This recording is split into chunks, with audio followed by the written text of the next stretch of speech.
Darwin Nunez have been getting so much abuse recently from Liverpool fans, and I just want to discuss it. Is he really that bad? Are Liverpool fans being too harsh?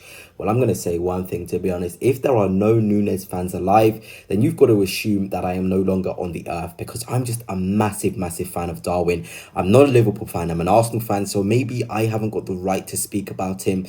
But I'm going to give my opinion anyway. I feel like he's absolutely unreal. The movement he gives, the chaos he causes, it's almost as valuable as a goal. Why do you think Salah's performing to the levels he is? That's because of the little movements of the Nunez's, the little movements of the Diaz, the little movements of the Gakpos. It's so, so key. And I see Liverpool fans saying, well, Salah's not going to be able to sustain this for longer. We need goals from elsewhere.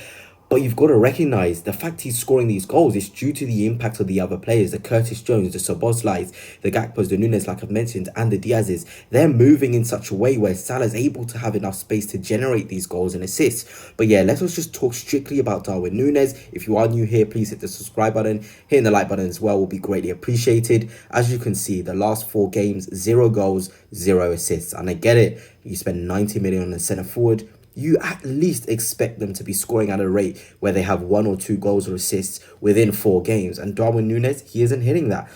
But why? Is it the environment? No, Liverpool are high flying right now. They're generating chances for him.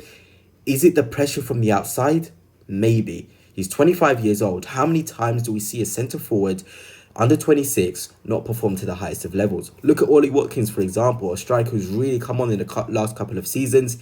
He started really when he hit 26, 27. That's when he started banging in the goals. He was a sort of centre forward that would get loads of chances and not be clinical enough. But then he just gained that clinical edge out of nowhere, and he's an influential part of Aston Villa. I know recently he's fell off, but that's a massive, massive example of a player who's was like Darwin Nunez in this fact that he would miss crucial chances, but he's now taking them. Alexander Isak at Newcastle, signed from Real Sociedad. He wasn't as prolific there. Look at him, he's banging in the goals as well. I think he's around that 25 mark as well. Same age as Nunez, maybe he's developed a bit quicker, obviously.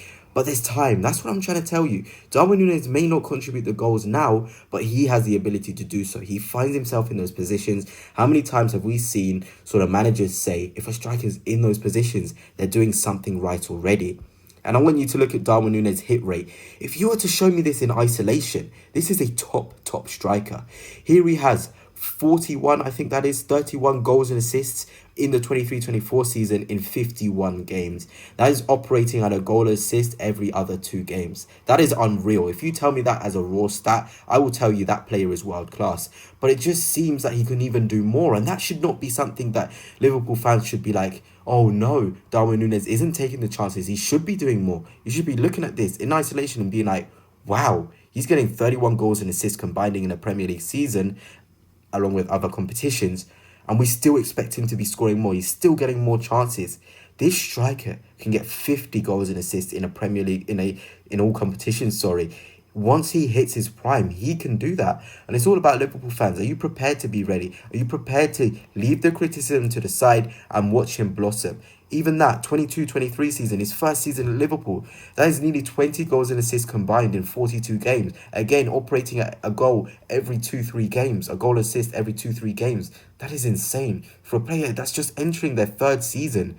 This is a striker, guys, who has so much potential and just needs the trust of the fans. And I feel like recently it's just gone away. Yes, you want to win that title. You want to win it really, really bad. But think about these players' development. Think about how young Nunez is, 25 for a striker. Look at the chances he generates for himself. It's really, really impressive. And I want to show you this clip here. Liverpool fans, look at Nunez. This club means so much to him.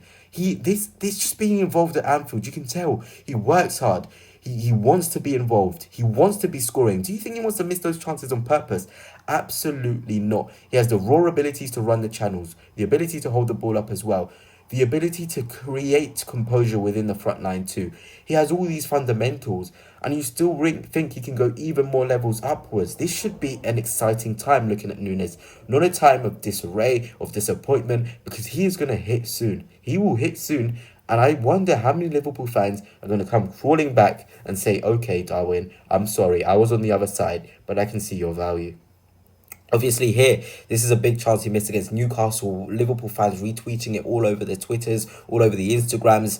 But for me, the fact he's in that position, sniffing that out, that's not an even easy chance even.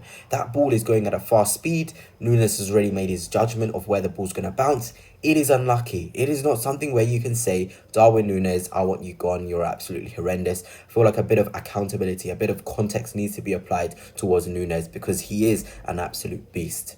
But yeah, let me know, Liverpool fans. Are you still on the edge of Nunez out? Or are you on the edge of Nunez in? For me, I would take him at Arsenal. I would certainly take him at Arsenal. The in the box movement he has, the ability to pin centre halves, the pace onto the transition that he has, the fundamentals are there. Look at Erling Haaland. He only blossomed. It took him a bit of a while to blossom as well. Let's just allow Nunez to have his development. Not every striker's development is the same. You know, he is a top striker. He's Liverpool's number 9. And I know a lot of Liverpool fans over the years, they've experienced top strikers. Firmino, Torres, Suarez. These are fantastic centre forwards. But Darwin Nunez needs more time. You need to give him that time. And trust me, he will deliver.